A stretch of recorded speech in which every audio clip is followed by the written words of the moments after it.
Bonjour à tous, ici Ben Garneau, l'auteur du blog Nibiru, les catastrophes naturelles et le déplacement des pôles. Alors, il s'agit d'une ville qui s'appelle Chennai, c'est en Inde. C'est la sixième ville la plus populeuse en Inde et 6 millions de population. J'ai d'abord trouvé l'information ici, alors on voit qu'il y a toute une file d'autos et de camions qui attendent pour chercher de l'eau. On a la même image ici. Alors, c'est un article qui parle de ce problème-là aux Indes et un article beaucoup plus détaillé. J'ai mis les liens dans la section description, vous pourrez voir la vidéo et voir les articles. Alors, je traduis une partie de cet article, voici ce que ça donne.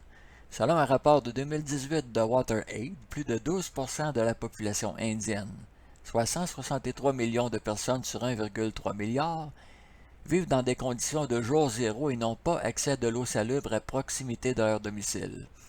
C'est l'endroit le plus à surveiller au monde, avec des robinets à sec. Les gens sont obligés de creuser des puits toujours plus profonds ou d'acheter de l'eau. Bon, je vais continuer le paragraphe suivant. Je vais me positionner au bon endroit.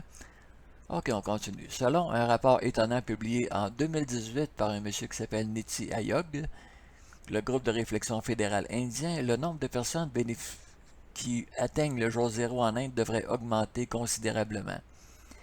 Les pénuries d'approvisionnement poussent les citadins à dépendre des nappes phréatiques extraites de manière privée, réduisant ainsi les nappes phréatiques locales, indique le rapport.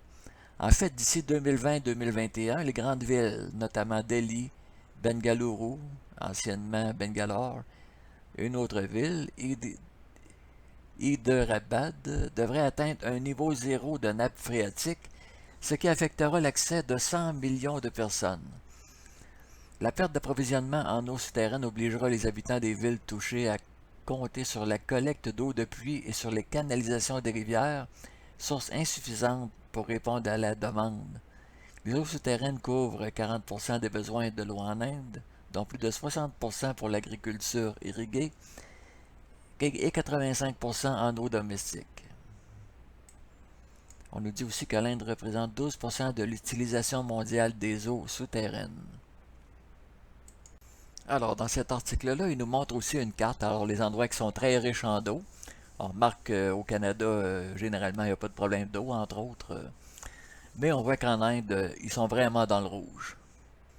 Donc, en ce qui concerne l'Europe, Canada, États-Unis, Amérique du Sud, et même l'Afrique, ça a bien de l'allure. Mais en ce qui concerne justement les régions en rouge, ben, c'est une situation de catastrophe annoncée d'avance. Il y a des régions qui vont vraiment manquer d'eau dans les prochaines années.